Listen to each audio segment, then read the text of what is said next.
कक्षा 10 के विद्यार्थियों के लिए इससे पहले वीडियो में हमने पाइथागोरस प्रमेय और उसको किस प्रकार सिद्ध करते हैं यह सीखा था। जैसा कि आप पाइथागोरस प्रमेय में सिद्ध कर रहे थे कि किसी समकोण त्रिभुज में समकोण के सामने की भुजा पर बने हुए वर्ग का क्षेत्रफल अन्य दो भुजाओं पर बने हुए वर्गों के क्षेत्रफलों के योग के बराबर होता है। तो क्या इसका विपरीत कथन, मतलब यदि किसी त्रिभुज में एक भुजा का वर्ग अन्य दो भुजाओं पर बने हुए वर्गों के योग के बराबर है, तो क्या जो एक भुजा का हम वर्ग कह रहे हैं, जो हम पहले भुजा का नाम ले रहे हैं, उसके सामने का कोण 90 अंश होगा। यह इसका विलोम हो जाएगा। तो पाइथागोरस प्रमेय का विलोम कथन भी सत्य होता है और इसे हम सिद्ध भी करेंगे। तो कथन है पाइथागोरस प्रमेय का विलोम, यदि किसी त्रिभुज की एक भुजा का वर्ग अन्य दो भुजाओं के वर्गों के योग के बराबर होता है, तो पहली भुजा का सम्मुख कोण, पहली भुजा मतलब जो यदि किसी त्रिभुज की एक भुजा, जो पहले लिखा है त्रिभुज की एक भुजा का वर्ग, तो पहली भुजा मतलब इस भुजा का सम्मुख कोण कितने अंश का होता है? 90 अंश का, अर्थात समकोण होता है। तो इस प्रकार से हमें एक चित्र के माध्यम से इसे समझना है कि यह एक त्रिभुज है ABC। हमें दिया है कि इसमें एक भुजा AC का वर्ग जो है वह AB वर्ग और BC वर्ग के योग के बराबर है।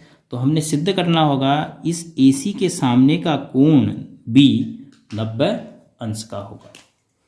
तो इसे हम किस प्रकार सिद्ध करते हैं? हम सबसे पहले लिखेंगे, दिया है हमें, जो इसमें दिया है वह यह है कि AC पर बना हुआ वर्ग AC वर्ग बराबर AB वर्ग धन BC वर्ग के बराबर है। पाइथागोरस प्रमेय में हमें ऐसा सिद्ध करना होता था, अब हमें यहाँ पर ऐसा दिया गया है। तो हम क्या सिद्ध करेंगे? सिद्ध करना है कि जो बड़ी भुजा है, क्योंकि अगर AC का वर्ग AB वर्ग धन BC वर्ग के बराबर है तो AC बड़ी भुजा होगी जो पहले का ही है। तो AC के सामने का कोण B जो है वह कितने अंश का होगा? 90 अंश का। इसके लिए हम एक रचना करते हैं, और रचना अन्य रचनाओं की अपेक्षा अभी थोड़ी सी बड़ी होगी। हम एक त्रिभुज बनाते हैं किस प्रकार से कि जैसे जितना हमारे पास BC है, हम BC को नाप लेते हैं।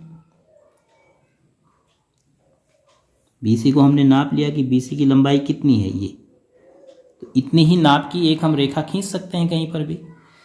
तो हम प्रकार और प्रकार की नोक और पेंसिल की नोक से हम 2 पॉइंट सेट कर लेते हैं। ये हमने 2 पॉइंट सेट कर लिए और इसको फिर मिला दिया। अब चूंकि हम रचना कर रहे हैं तो कैसी रचना करेंगे? डॉटेड।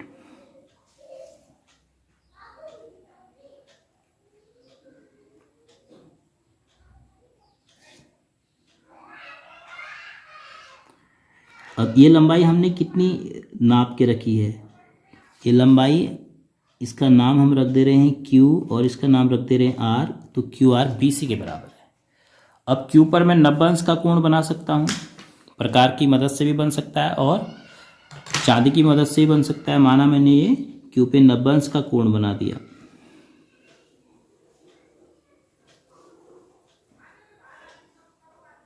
और फिर Q पर एक बिंदु उतनी ही दूर लेते हैं जितना B से A दूर है, अर्थात BA और PQ, ये इसको हम निश्चित कर लेते हैं कि PQ जो है AB के बराबर ही बने, और इसको हम मिला देते हैं।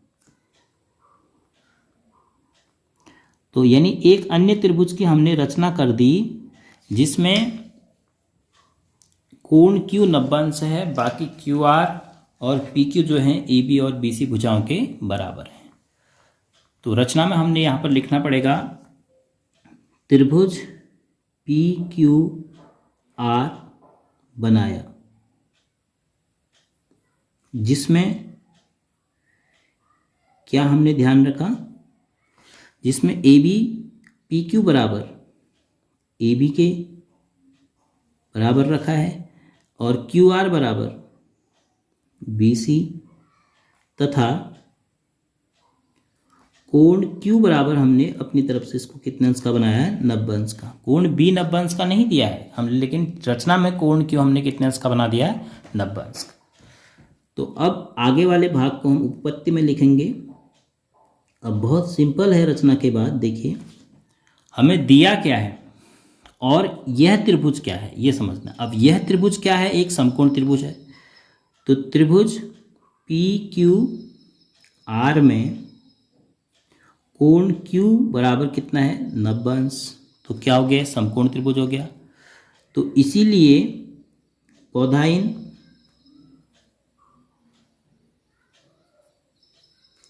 पाइथागोरस प्रमेय से, अगर आप केवल पाइथागोरस लिखते हैं तब भी सही माना जाता है परंपरा के हिसाब से, लेकिन बौधाइन का नाम आप जरूर लिखिए, क्योंकि इससे हमारी भारतीय परंपरा के बारे में पता चलता है कि इस प्रमेय की खोज पहले ही भारत में हो चुकी थी। तो बौधाइन पाइथागोरस प्रमेय से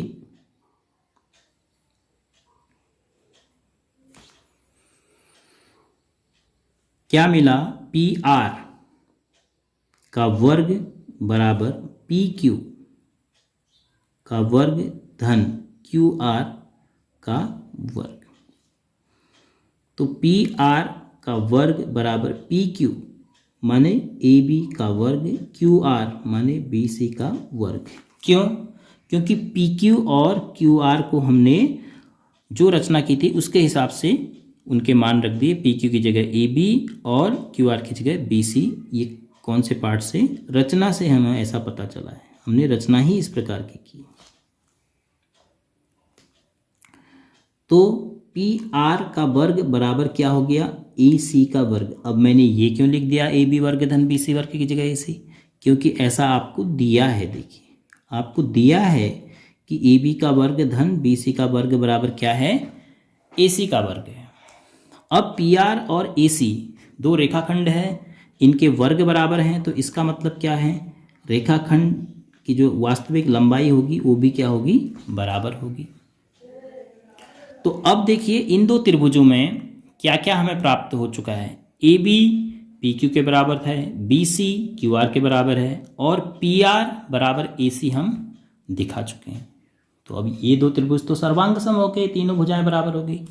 तो त्रिभुज ABC एवं त्रिभुज PQR में ये जो हमने प्राप्त किया परिणाम, इसको हम नंबर 1 के नाम से सेव कर लेते हैं।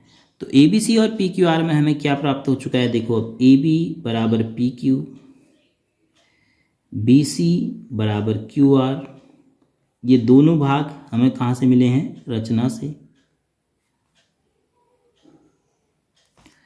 और AC बराबर PR, यह हमने समीकरण 1 में प्राप्त करके रखा है।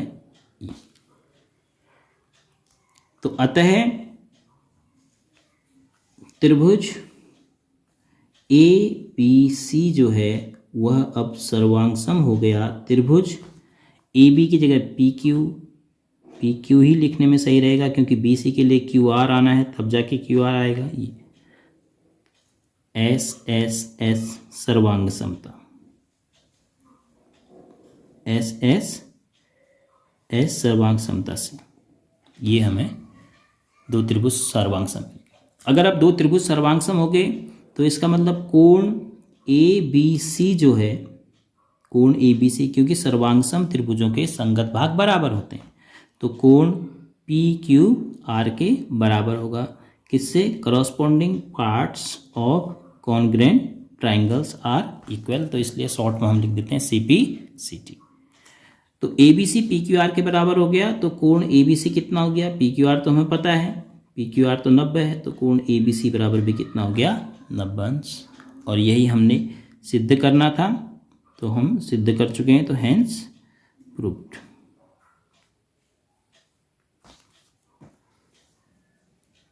तो पाइथागोरस प्रमेय का विलोम जब हमें सिद्ध करना है तो हम एक रचना से इसको आसानी से सिद्ध कर पाएंगे।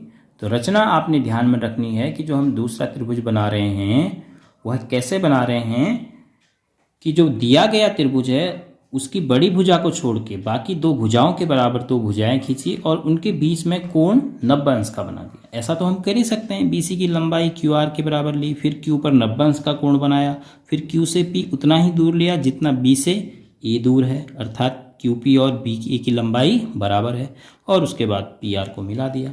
तो यह तो समकोण त्रिभुज हो गया। इसमें पाइथागोरस प्रमेय अप्लाई की जा सकती है, और इसमें हमें पहले ही दिया है कि AC का वर्ग AB वर्ग और BC वर्ग के बराबर है। तो उसके आधार पर हमने AC और PR को बराबर दिखा दिया, और उसके बाद दोनों क्या हो गए, SSS सर्वांग समता से सर्वांग सम हो गए। सर्वांग सम त्रिभुजों के संगत भाग बराबर होते हैं, इसीलिए सिंप्लिसिटी से हमें मिल गया कि कोण B बराबर कोण Q होना चाहिए। तो कोण B भी कितना होगा, जो हमने कोण Q बना रखा है 90 अंश का, उसी के बराबर। आशा करता हूँ कि आपको ये समझ में आया होगा। एक दो बार आप इसको सिद्ध करने की प्रैक्टिस कीजिए, और अभ्यास करने से आप फिर रचना ध्यान में रख पाएंगे, तो फिर आसानी से सिद्ध कर पाएंगे।